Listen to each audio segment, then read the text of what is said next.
últimos días hemos visto que ha aumentado la tensión en la frontera entre Ecuador y Colombia, una frontera viva que ve pasar bienes, personas y servicios todos los días, una frontera que enfrenta problemas que van más allá de lo arancelario y que es importante entender.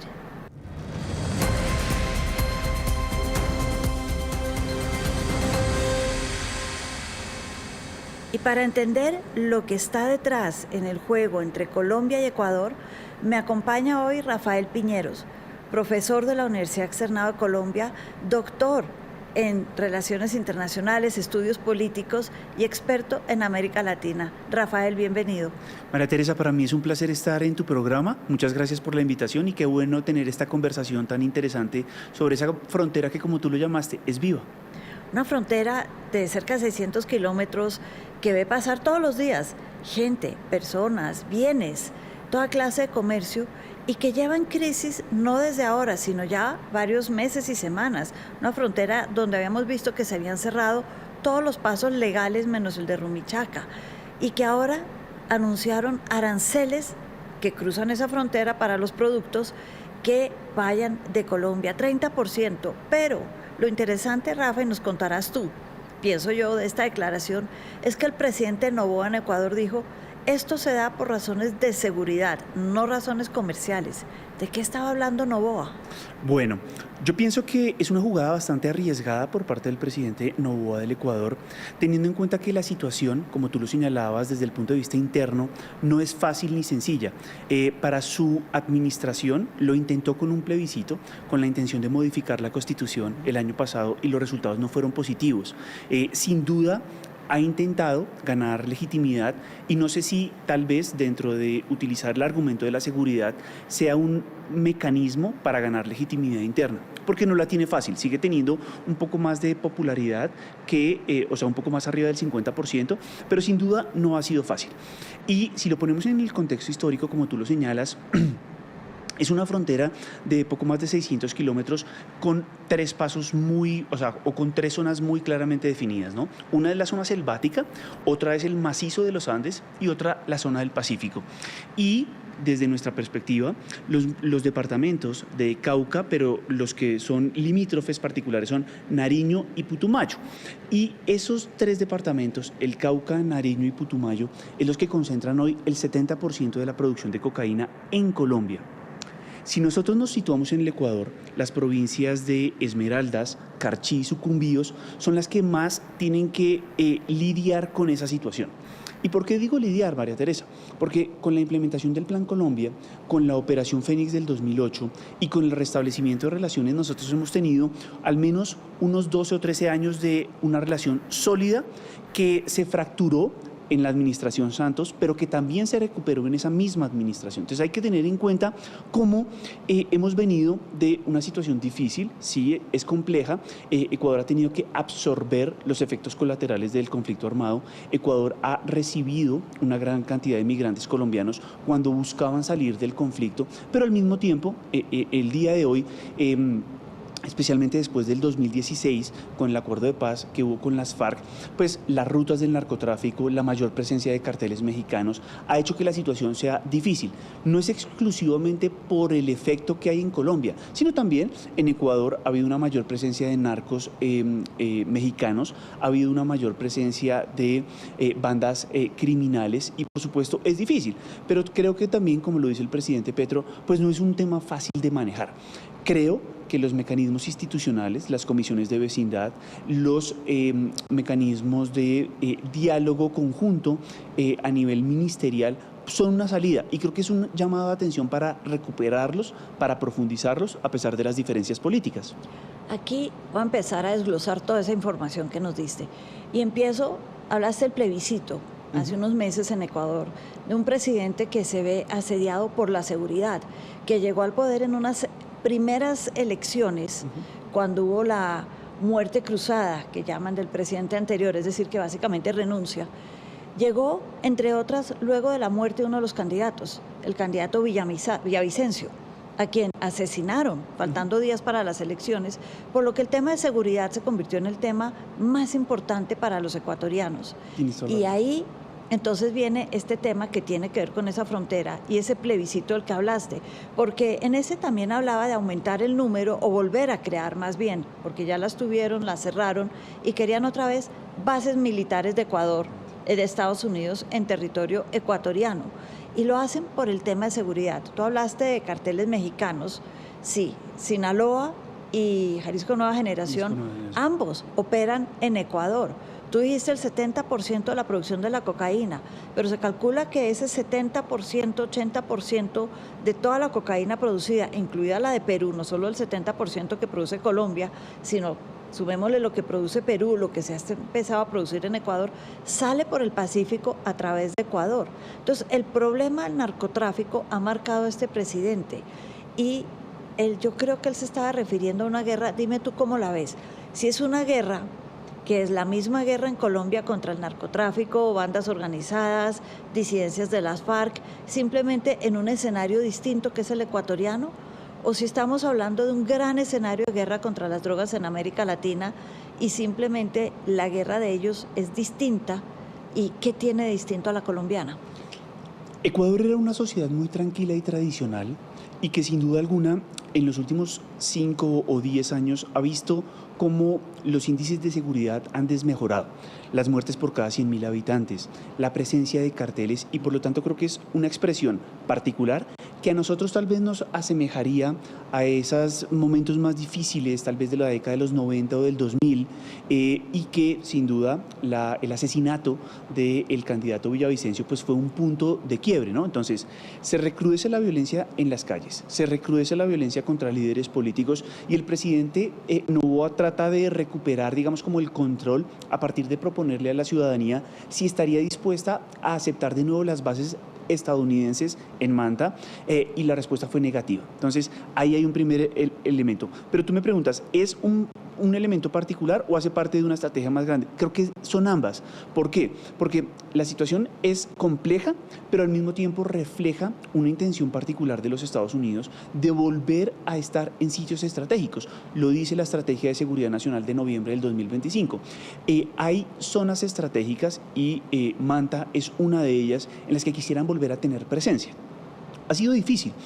Creo que tal vez utiliza el argumento de la seguridad para mostrar que puede colocar presión y tal vez el llamado también es para Colombia, ¿no?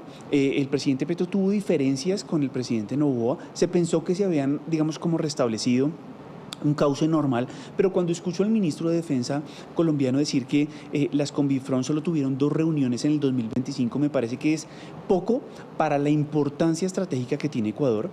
Si lo pongo en perspectiva, hemos visto cómo también la situación en otros vecinos no es fácil. En Perú la situación es complicada desde el punto de vista interna, a nivel político, y por lo tanto yo creo que jugó una carta peligrosa al presidente Noboa al plantear una guerra, pero al mismo tiempo me gusta la respuesta, y me gusta la respuesta de las cámaras de comercio, me gusta la respuesta de los empresarios en el sentido de no, esto no puede suceder, es un comercio tupido, estamos hablando de 1.900 o 2.000 millones de dólares al año y por lo tanto tiene efecto para Ecuador y también para nuestros empresarios, también para el tejido empresarial, porque son puestos de trabajo, porque son productos terminados. Ecuador es nuestro segundo mercado más importante de bienes no tradicionales, es decir, de las manufacturas, de los bienes con valor agregado. Si bien solo es el 1,2% de las exportaciones, que es un valor relativamente bajo, pero es importante para muchos empresarios que sin duda alguna tienen relaciones y para esos puestos tan sensibles como Rumichaca, Ipiales, Pasto, Nariño y para el sur del país. Entonces, ahí es donde el tejido social, el tejido económico, como lo señalaste en la introducción, pues se pueden ver afectados. Entonces, hablaste del presidente Trump. ¿Hasta qué punto está Noboa, es muy cercano al presidente Trump ideológicamente? Es más, estuvo en Washington en momentos de su inauguración, de su posesión. Él siente que él es cercano. ¿Hasta qué punto está haciéndole el juego con todo esto al presidente Trump en la región? Una región que cada vez en lo ideológico está más dividida. Vemos un péndulo que esa marea rosa que hubo hace unos años está cambiando. Cambió en Chile, este año hay elecciones en Colombia y en Perú, cambió en Argentina, cambió en Paraguay, cambió en Bolivia, muy importante, en Ecuador. porque yo me voy a remontar a 2 días antes de las últimas declaraciones del presidente Noboa, y acá es donde viene todo ese tema ideológico y a qué están jugando los diferentes países. Uno, si le están jugando al presidente Trump, y dos, 2 días antes el presidente Petro volvió a hacer un llamado por la liberación del ex vicepresidente de Ecuador, Jorge Glass, diciendo que era un preso político. Los ecuatorianos dicen que está ahí por corrupción, por Odebrecht, por haber recibido sobornos, que no es un preso político. Entonces, esto ya es un enfrentamiento ideológico bajo unas nuevas reglas en la región. Tienes absolutamente toda la razón. Cojo tu argumento. Es preocupante que en otros países y particularmente en nuestra región y particularmente a nosotros, ¿no? Pues sucediera esta intención de utilizar los aranceles, las tasas o los impuestos como un mecanismo para lograr negociaciones. Es decir, es cierto que el problema se nos está desbordando. Es cierto que el discurso gubernamental colombiano alrededor de somos un país que ha hecho mucho, somos un país, se puede estar agotando. Y creo que eventualmente o hay que hacer más o hay que mejorar nuestra interacción, por supuesto, con los vecinos, porque esto no es un problema solo de Colombia, es un problema de la triple frontera. Es decir, estoy hablando de Colombia, Perú y Brasil, estoy hablando de la relación con Ecuador, estoy hablando, por supuesto, de Venezuela y de Panamá. Nuestra situación fronteriza es compleja porque los problemas son transnacionales. Pero es el primer intento que observo, al menos en nuestra región, de utilizar ese argumento de Trump de la defensa de los intereses, en este caso, por supuesto, de los ecuatorianos, para lograr algo. Creo que la respuesta hasta el momento del presidente Petro ha sido mesurada y del tejido empresarial y de otros actores de la sociedad civil también, lo cual refleja la necesidad de negociar. ¿Por qué? No queremos que se vean afectados pues los empresarios, pues las grandes empresas, porque también esta interconexión eléctrica S.A. Hay empresas que proveen, en este momento es baja la provisión porque se lograron superar los problemas que en el 2024, a finales de año justamente, habían generado apagones hasta de 12 horas en Ecuador. Entonces, creo que es bueno para nosotros. El intercambio económico y comercial es bueno para Ecuador y también creo que a los empresarios ecuatorianos los tomó por sorpresa. Es cierto que hay preocupaciones. Recuerda tú hace también algunos meses cómo hubo el asesinato de 3 periodistas ecuatorianos en la frontera. Hay una preocupación con lo que los transportistas, lo que para nosotros es los camioneros, porque sienten que ya no es extorsión, sino que ha habido también asesinatos de camioneros en la frontera. Entonces, tal vez el llamado de atención es cómo podemos hacernos sentir mejor los dos, cómo podemos recuperar el diálogo, ojalá a nivel de gabinetes, de varios gabinetes que se reúnan, por supuesto el de defensa, por supuesto Hacienda y Economía, Desarrollo, para potenciarla, porque lo que no puede pasar es que volvamos a una situación de desconfianza frente a nuestros vecinos. Lo que no debería pasar es que se desmejore la situación, que es positiva para los territorios fronterizos, es decir, para el departamento de Nariño y por supuesto para las provincias del Ecuador que ya habíamos señalado. Ese creo que es el objetivo más importante. El anuncio dice que empezarán a partir del 1 de febrero. Tenemos todavía unos días para negociar, para recuperar las mesas y para, al más alto nivel, tratar de darle una solución a lo que está pasando coyunturalmente en la frontera y, por supuesto, avanzar de una mejor manera en este año, a pesar de las diferencias políticas. Es cierto que entre el presidente Noboa y el presidente Petro puede haber diferencias, las ha habido en el pasado, hay diferencias sobre el manejo interno, pero creo que sin duda es un llamado para recuperar. Somos aliados en la CAN, somos aliados en el acuerdo multipartes con la Unión Europea, es decir, hay un tejido muy profundo de relaciones y tenemos relaciones desde 1832, de tal forma que eso es importante. Retomo la palabra confianza. De todo lo que has dicho, la palabra confianza es clave. ¿Me acuerdas de un ex canciller colombiano que en su momento, hablando de las fronteras, dijo: a nosotros se nos olvida, cuando uno está en las cancillerías, en los gobiernos, las fronteras? Es como si creáramos un gran puente que comunique las capitales y se nos olvida mirar todo lo que pasa debajo del puente. Y debajo del puente pasan cosas que muchas veces no queremos ver. Aquí, por alguna razón, me está dando la impresión de que estamos utilizando precisamente lo que hay debajo del puente como una gran excusa para evitar decir que el puente se rompió, necesita repararse, hay que volverlo a construir, tuvo fallas estructurales, lo que sea que es el problema en este momento, ideológico, puede ser diferentes visiones de mundo, y nos estamos enfocando tal vez en lo que hay debajo de una manera, decías al principio, como un gran sofisma, distracción, pero de lado y lado. ¿Cómo se recupera? ¿Qué tan importante es la confianza? ¿Será posible, la pregunta más bien, tener el puente, preocuparnos por el puente y por lo que hay debajo del puente al mismo tiempo? Exactamente, yo creo que hay que utilizar distintas vías y tienes, qué buena anécdota y metáfora que utilizas, porque mira, desde mi perspectiva hay que recuperarlo al más alto nivel, es decir, a nivel de ministerios, y creo que en ese sentido el Ministerio de Relaciones Exteriores, el Ministerio de Defensa, el Ministerio de Comercio, Industria y Turismo son claves.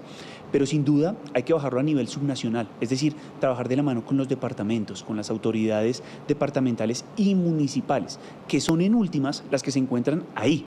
Y es que en una frontera tupida y muy compleja, recuerda lo que te señalé, selva, especialmente en el departamento de Putumayo, macizo de la cordillera de los Andes y mar. Entonces tenemos distintos frentes que hay que atacar. Nosotros no podemos defender todos los kilómetros o kilómetro por kilómetro de la selva amazónica, pero podemos trabajar conjuntamente para mejorar nuestros sistemas de comunicación, nuestros sistemas de radares y por supuesto nuestros sistemas de vigilancia conjuntos, porque eso es recuperar la confianza. Por supuesto queremos que haya dinamismo a nivel de los puertos fronterizos oficiales como el de Rumichaca, es decir, tal vez facilitar el tránsito de bienes y servicios, hacerlo con unas condiciones de seguridad mejores y por supuesto la interdicción marítima de las dos fuerzas es clave. Entonces, la recuperación de la confianza es un trabajo en distintos niveles, con distintos actores de la sociedad, tanto públicos como privados, y por supuesto, de la academia. Es decir, que acompañen ese proceso para entender mejor las particularidades que tienen las personas en el día a día, las empresas y los estados, para que no vuelva a suceder. Tal vez es un llamado de atención para volver a fortalecer las reuniones a nivel fronterizo para que no pase lo que pasaba hace tal vez 20 años, y es que Colombia sea el problema. Esto es un problema de todos, y es un problema que no solo se genera en nuestro país, sino que también Ecuador ha tenido dificultades para controlar a nivel interno el orden de seguridad y, por supuesto, la seguridad de su territorio. Bueno, una frontera con muchos temas, una frontera compleja, pero una frontera importante. Rafael, muchas gracias por acompañarnos. María Teresa, para mí es un placer estar en tu programa para entender el mundo. Muchas gracias por la invitación.